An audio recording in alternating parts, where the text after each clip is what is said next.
बजौलन। पहले के जमाना और आज के जमाना में बड़ा अंतर हो गया।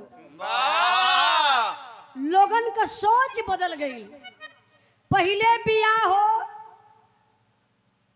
तो देखी देखा ना हो लड़की लड़कन में, घर का गार्जियन जाए देख के वहाँ लड़का के, कुछ लोग कहें कि मुट्ठा से नपले जाए और लड़की के फिर मुट्ठवे से नापे दे, कहा हाँ 1 इंच का अरक फरक बा, गोर बा की करिया। दुल्हा दुल्हन से मतलब ना, घर के गार्जियन से मतलब रहे। बियाह हो जाए तो सुहाग रात में दद्दा लोग अपने जमाने में जाए तो चोरी और चुपके से जाए। मतलब पहले कदमी चोरकट रहने।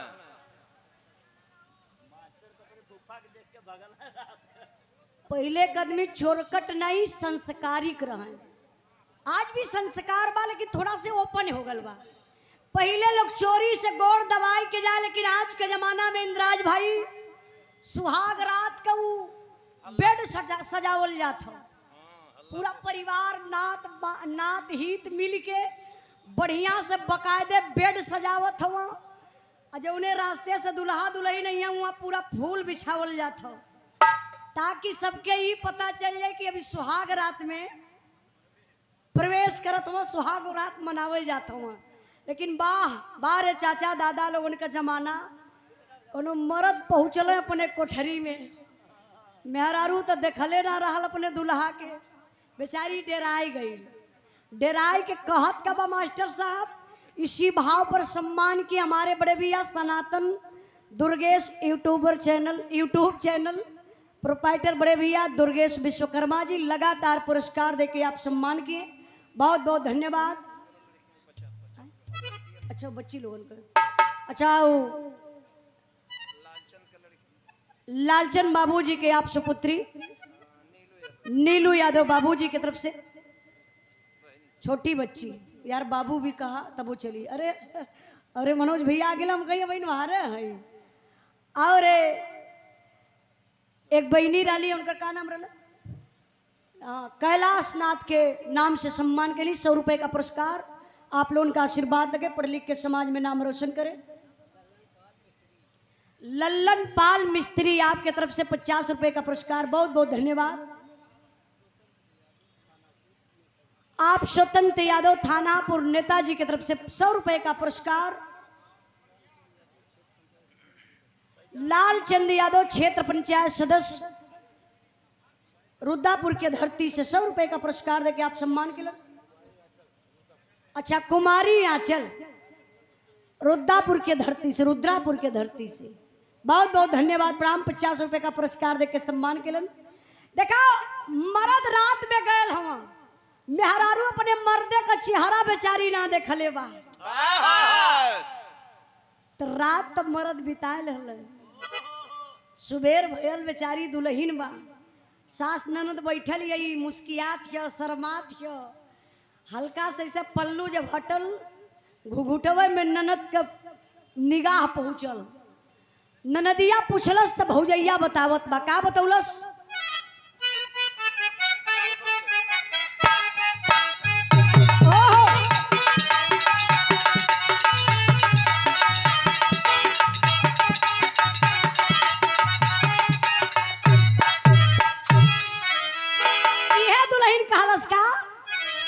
रतिया कैसे जरिया चढ़ ग चोर छोटी ना नदी।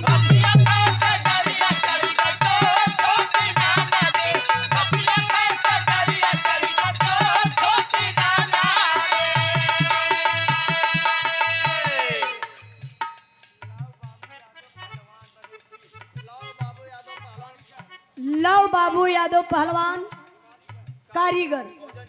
अच्छा जौन भैया भोजन बनौला, बहुत बहुत धन्यवाद, प्रणाम भैया के पुरस्कार देके सम्मान के सब भाई लोगन के नमस्ते प्रणाम। दुल्हन का हाथ बका रतिया कैसे जरिया चढ़ ग चोर छोटी ना नदी।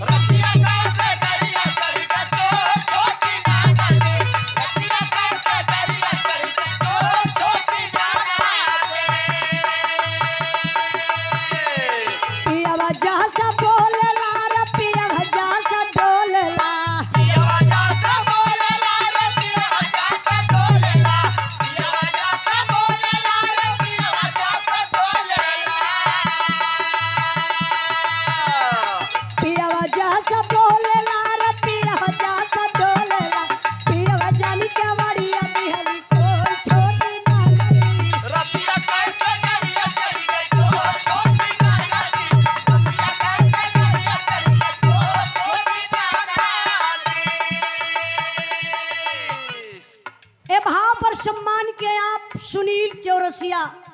बिरहा के बड़े अच्छे कलाकार, बहुत बहुत धन्यवाद प्रणाम। इंद्राज भाई यार देख ला।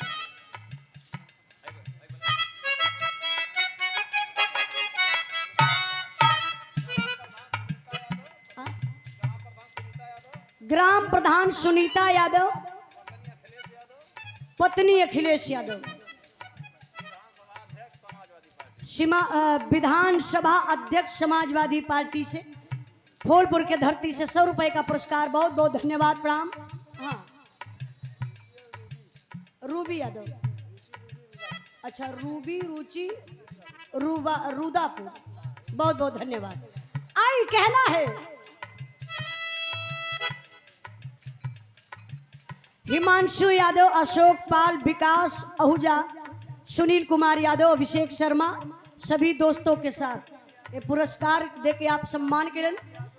200 रुपए का पुरस्कार, 251 रुपए का पुरस्कार भैया के बहुत बहुत प्रणाम।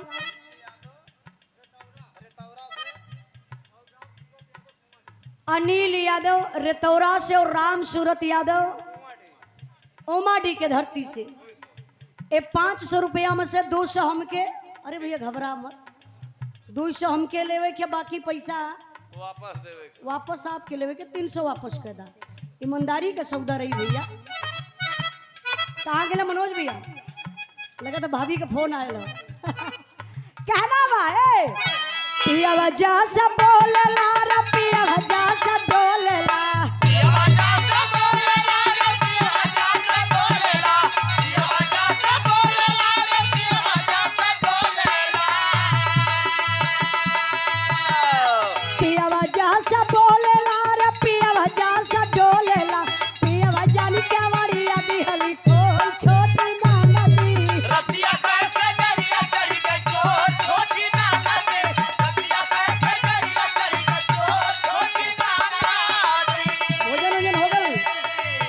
भोजन हो गल। अच्छा अच्छा, देखी दुल्हन कहा बा, अलग अलग दुल्हन का मजबूरी बा। कोनो दुल्हन अपने दुल्हा के खोजत बा, कहत बा का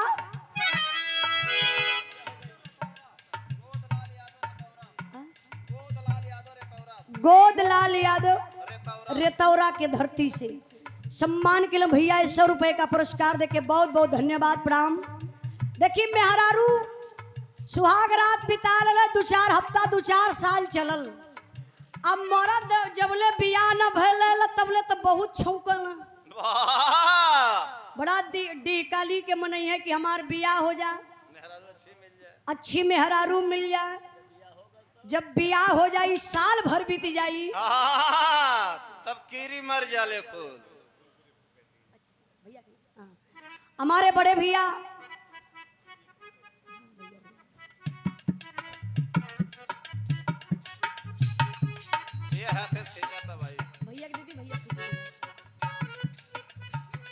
हमारे आजमगढ़ के धरती से चलकर आए हमारे बड़े भैया,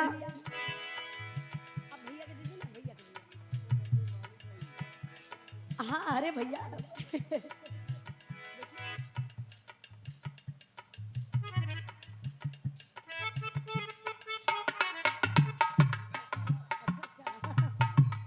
देखिए इफको कंपनी कैंटीन के आप मालिक हैं हमारे बड़े भैया मनोज यादव जी, हमारे आजमगढ़ के धरती से चलकर आप आए हैं।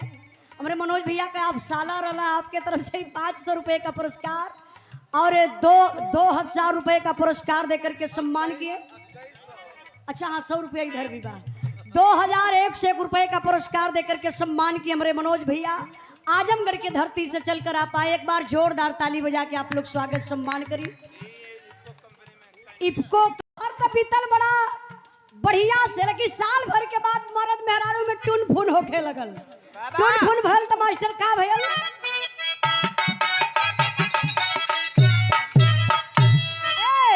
रतिया हो गईली झगड़वा मोर भतारे से,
मेहरारू खोजत पर देखा ओकर ममता कितना प्यारा बा मास्टर साहब।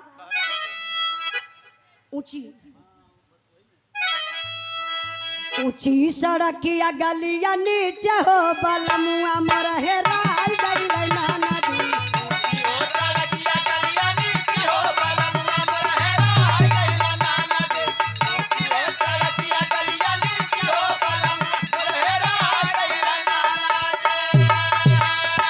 घरवो में खोजलो दुआरवो में खोजलो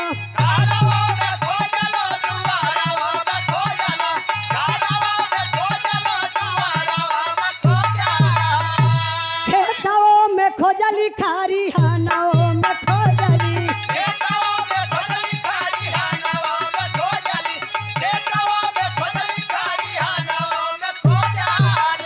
खोजी अहिली आंगना के बीच हो बलमुआ मोर हेराई गइल नाना दी।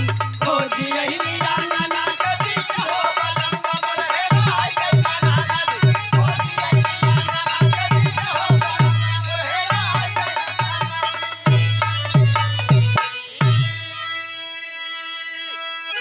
बिरहा अब समापन की तरफ रही।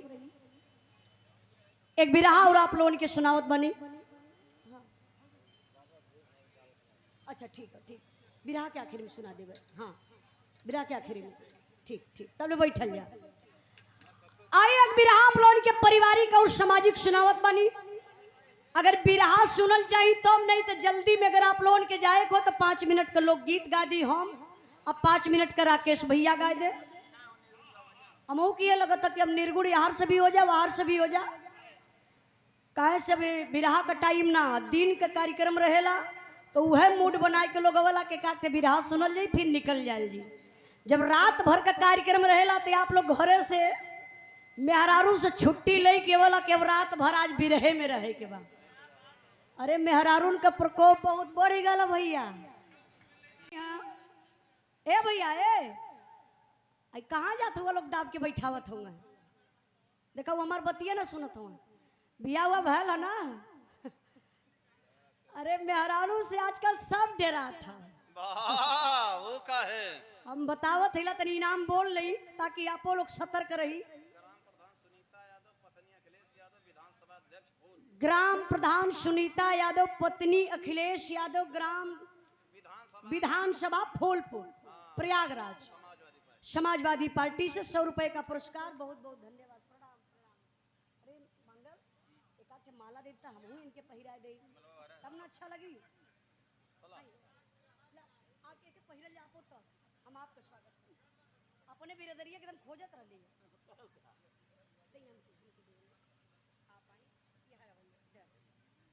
अरे हम अपने बिरदरी से बहुत मोहब्बत करीला। अब बताइए इतना हिम्मत कई कई मंच पर अली है तो हमार भी फर्ज पड़ेला कि आपका सम्मान हम करी। सम्मान लेते का अच्छा ना लगेला। सबसे बड़ा महान वो इंसान बा ये दूसरे का सम्मान करे। हाँ तो 100 रुपया दे तो 200 रुपया और नहीं दे।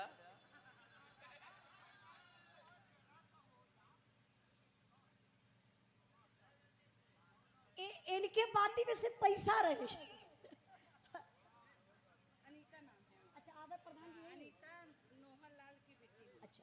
नोहर लाल की सुपुत्री हमारी दीदी जी अनीता यादव जी हमारे दीदी की तरफ से सुंदर पुष्पहार और 101 रुपए का पुरस्कार। आपके चरणों में बहुत बहुत प्रणाम। सब भाई लोगों के नमस्ते प्रणाम।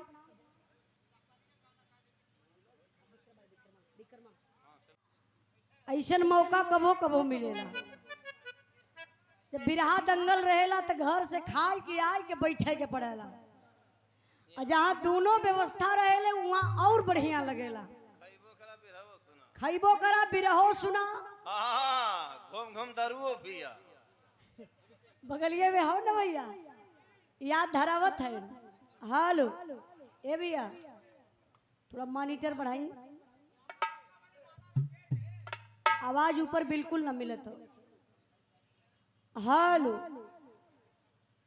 और थोड़ा बढ़ाओ ये मॉनिटर मॉनिटर। हेलो मॉनिटर वाला लगा तो बोलता ना भैया। छोटा वाला मॉनिटर आई जो हाँ अब इनका बढ़ोनी हालो, इको थोड़ा कम करी, जीरो इनके बीच में रखी। हालो हालो चेक, थोड़ा से बढ़ल, बहुत ज्यादा नहीं। ये ला बढ़ाइए छोटका जो मंचवा पे रख ले बनिया, और बढ़ावल जा। हालो, वो हर लोग ने डिस्टर्ब हो। बहुत बढ़िया आप लोगों के विराह सुने के मिलल। दोनों तरफ से रामायण का प्रसंग हो गया। अब समय के देख के मास्टर साहब हम चाहते ला थोड़ा से बदल दिहल जलाई, नहीं तो कहीं आप लोग तो फिर रामायण से विराह हो जा। रामायण या कुछ बदल दे।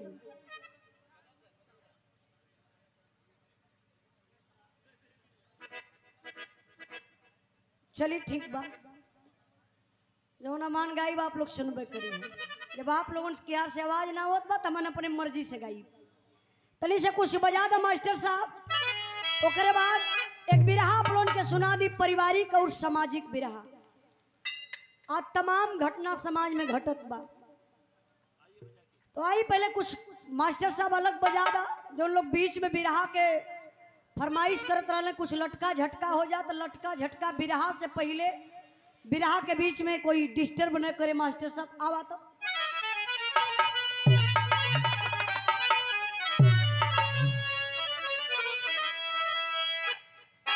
पंखवा को चलो तो भैया, एक ठहरे लगा देता हमको।